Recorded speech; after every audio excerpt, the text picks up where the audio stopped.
Hi guys, and welcome to another video. In this video, I'm going to show you how to determine the transformations and translations of a graph and what they look like. This is just a very basic introduction to what those translations are going to be and how to know how a graph has been translated just by looking at it.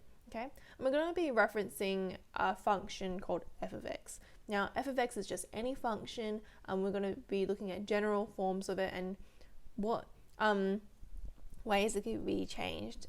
So that way it will have either a horizontal, for example, horizontal translation, vertical translation. It could be reflected over the x or y axis. It could be dilated. And we're going to look at how we know those things have happened by how it changes the function. Okay, and you understand what I mean when I go through it.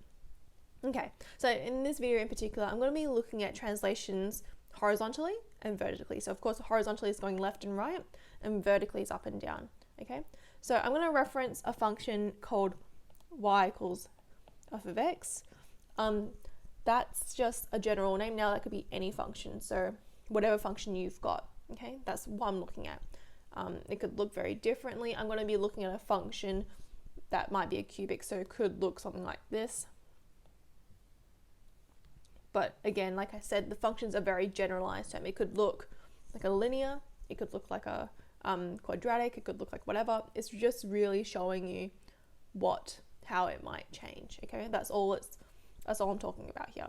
Okay, so let's look at a situation where we've got a vertical translation or going up and down. So very similarly to a linear line, we've got our line y equals mx plus. I'm going to write this here for now. I'm going to erase it later. Right, and we know that c, that plus c at the end tells us our intercept, right? So for example, it was mx plus 5. We know it's going to go up 5. So if we had our set of axes here, we know it would hit that point here, right? And we also know that if it was, for example, negative 5, it would be down here.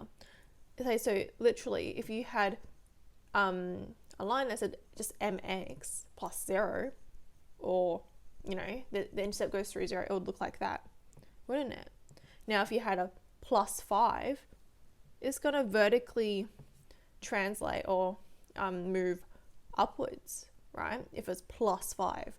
Now, if we're talking about if it's going down, or if we're going where the plus c is now a minus 5, it's going to move our whole graph down 5, right? Sorry, it's a bit squished, but do you know what I mean? That plus c tells us what our y-intercept is, and it's also just going to, in turn, show us how a graph moves up and down. Okay, so that's the first initial example I want to show you when things are translating upwards or downwards. Okay, so I'm going to erase this now. I'm going to show you what I mean. So when we add or subtract, I'm going to say k in this term, in this case it's of c, to the right hand side of an equation or of a function. So my example here, I'm going to write y equals fx, so whatever your function may be, whether it's linear, quadratic, whatever else it might be, and it's plus k. This last term, where it's just a singular constant, is going to tell us how much is vertically translated. So if it's plus k, it's vertically translated up.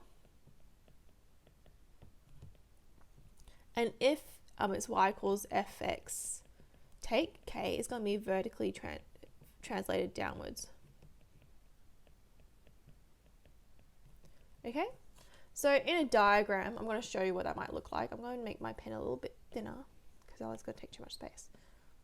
Okay, so if I was to have my function, this is my f of x that I've chosen. Like again, it's very general. Could be a straight line, could be a quadratic. It's just saying that this function, this is just y equals f of x. If it was f of x plus k, I would say, well, that's k here. It's going to translate upwards, and that's going to be what f of x looks like, plus k. Now, if it was minus k, it would be down here. Okay, and then I'm going to translate it down this way. So that's y equals f of x take k. So do you see how the translation's occurring based on that last term? Okay, and that's going to tell us how much the graph has moved up or it's moved down. Okay, so let's look at another example where we're looking at now horizontal translations. Okay, so this occurs when I'm going to just keep the pen actually. I'm replacing x with x take k.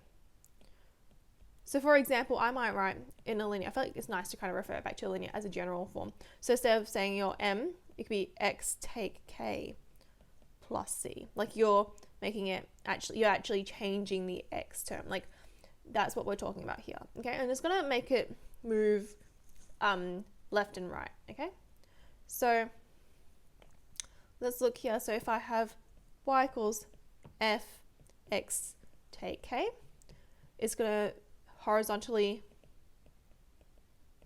translate, and it's going to horizontally translate k units to the right.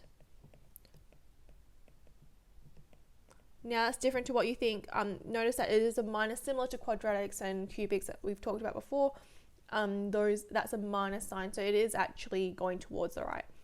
Now, like you can imagine, if it was y equals f x plus k, it's going to horizontally translate. It's going to horizontally translate k units to the left. Okay, so that's if the change is occurring within x. Okay, so it's not on the outside on its own, but it's actually within x, and it's hard to see. And we're going to go through some examples of what that looks like as well. But let's look at this example here. So I'm going to draw a general one here. So remember, this was my f of x here. Now if I'm going to write f x take k, if this is, for example, k here, I'm going to make sure that it moves along, so it goes through that line. So that's going to be y equals f x take k. Now if it's going to be f of x plus k, if k is negative k is here, so it's going to look like this. I'm going to cut through this box.